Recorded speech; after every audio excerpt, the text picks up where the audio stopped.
सर्वप्रथम सर्वांना जय शिवराय। आज आहे 16 मे।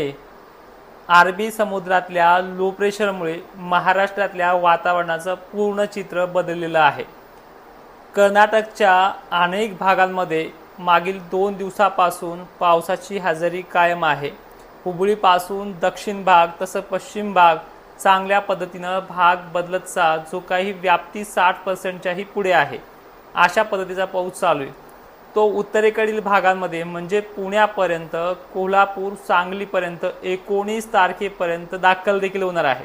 हा प्री मान्सून आहे, मान्सूनचा नाही आहे। मान्सून अवघ्या काही तासातच आज दिवसभरात कोणत्याही क्षणी अंदमान निकोबार पार करू शकतो अशी परिस्थिती अरबी समुद्रातल्या लो प्रेशरमुळे बनलेली आहे।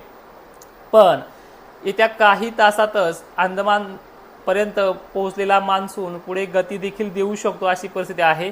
पण महाराष्ट्रातल्या वातावरणामध्ये यात काय बदल होऊ शकतो हे देखील आपण पूर्णपणे पाहण्याचा प्रयत्न करूयात। आजची 16 मे नाशिक जिल्ह्यामध्ये काही मोजक्या ठिकाणी धारा उतरवेल अशी परिस्थिती निर्माण होईल। छत्रपती संभाजीनगरच्या पश्चिमेकडील भागांमध्ये आभाळ ढगाळ परिस्थिती पाहायला मिळू शकते।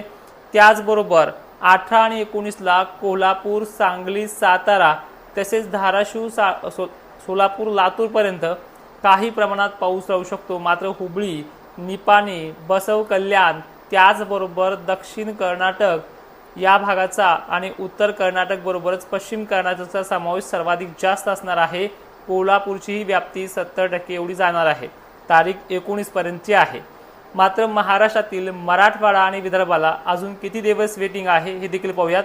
टेम्परेचर सुद्धा अवघ्या 4 ते 5 दिवसांमध्ये म्हणजे 21 तारखेपासून कमी होऊ शकतं, कारण की बंगाल अरबी समुद्रातल्या लो प्रेशरचा परिणाम गुजरातला जाऊन धडकण्याचे चान्सेस आहेत। त्यामुळे तिथले थंड वारे महाराष्ट्राला सलग 4 दिवस वाहू शकतात। ही वाऱ्याची सुरुवात 19 तारखेनंतर 19 मे नंतर 20, 21, 22, 23 तारखेपर्यंत कायम राहू शकते आणि 22-23 नंतर जे आलेले बाष्प आहेत महाराष्ट्रामध्ये ठिकठिकाणी पाण्याचा वर्षाव करू शकतात। व्याप्ती त्याही टायमिंगला कमी आहे। 24 पर्यंत व्याप्ती महाराष्ट्रामध्ये कमी आहे, पण 24च्या नंतर व्याप्ती वाढण्याची शक्यता आहे। आज महाराष्ट्रातली स्थिती जर आपण पाहिली, ढग काय कुठल्याही पद्धतीचा पाऊस ह्या 2 दिवसात महाराष्ट्रामध्ये दिसत नाहीये।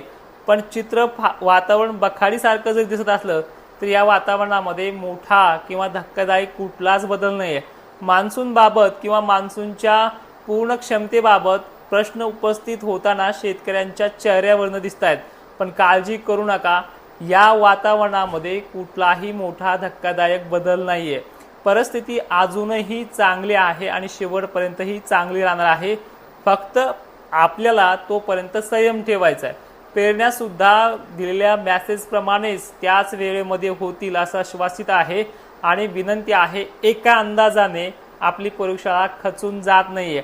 त्यामुळे निगेटिव्ह कमेंट करणाऱ्याला एक विनंती आहे, ॲप्लिकेशनचा जो काही लाईव्ह आहे तो तर कायम राहणारच आहे, पण अशा थोडक्यात शॉर्ट व्हिडिओची सुद्धा माहिती आपल्यापर्यंत इंस्टा, फेसबुक आणि यूट्यूबवरती कायमस्वरूपी पोहोचत राहणार आहे।